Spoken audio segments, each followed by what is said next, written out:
Pop Music, The Sound of the Charts in Trinidad and Tobago by Andrew Kahn. Calypso offers social comment, soca soundtracks, carnival season. But what about chutney? That's music to dance to. For a country of little more than 1 million people to have created one thriving pop style would be impressive. For Trinidad and Tobago to have spawned 3 calypso, soca, and chutney is remarkable. Trinidad's musical heritage is built on 2 solid foundations: its cultural diversity and its fundamental belief that nothing should get in the way of a party. Gang violence may have led to the imposition of a state of emergency and rolling curfews for much of 2011, but little short of Armageddon could have stopped February's carnival from going ahead. As with the other great national obsession, the West Indies cricket team, the days of calypso being a major international force are long behind it, but the genre remains capable of brilliance. Traditionally, a vehicle for satire and cutting social commentary, it's still used by sharp-tongued lyricists such as Dwayne O'Connor and Karine Ashe to hold the elite to account. Calypso's faster cousin, soca, dominates the carnival season today. However, soca-influenced songs have proved lucrative for foreign acts such as Sweden's Mohombi and France's Bob Sinclair in recent years. But at the international level, Trinidadian performers have largely been relegated to supporting roles. Marshall Montano might only be known to overseas audiences via guest verses on Pitbull and Shaggy singles, but there's no disputing his star status at home. Winner of the intensely competitive Soca Monarch crown 2 years in a row, the veterans Pump Your Flag and Mr. Fett may not have seen him at his most inspired, but proved enough for a clean sweep of the awards. A safer bet for a song to soundtrack the awkward jiggling of sunburnt policemen at Notting Hill this summer may be Kerwin Dubois, Irresistible Bacchanalist.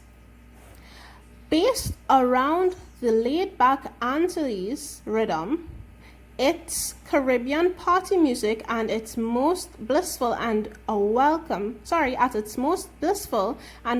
change of pace from the frenetic energy of the season's power soca anthems. One of the year's most diverse hits has been Sherwin Winchester's Whining Addiction, with opinions split on both the Europop influence of the single and the skin-tight pedal pushers he wears in the video. Europe may have suffered a deluge of questionable novelty dance records, grafting flimsy beats onto crackly retro samples following the Australian band Yolanda Be Cool's We No Speak Americano, but the Trinbagonian effort, while not far removed, is tremendous fun.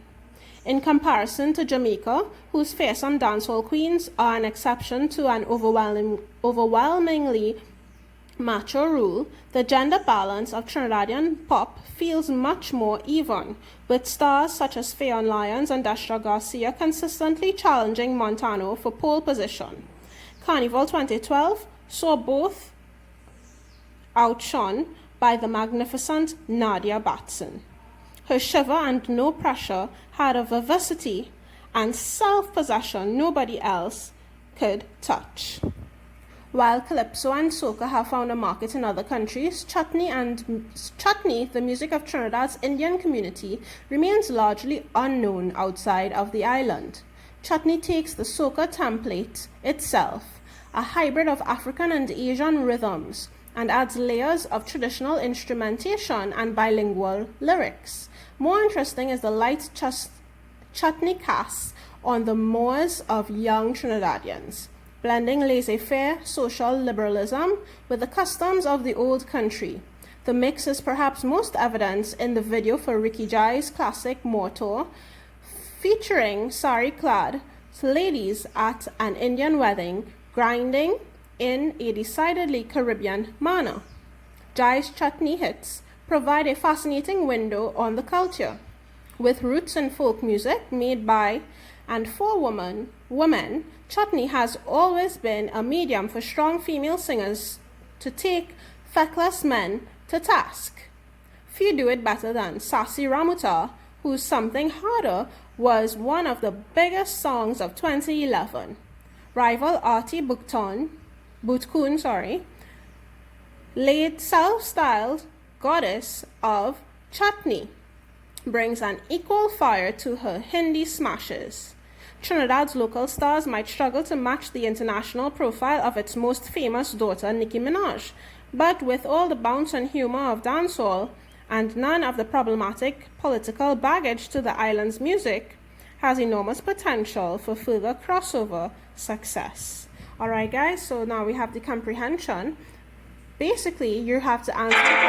Right, so here you have your comprehension and you're supposed to answer the questions based on the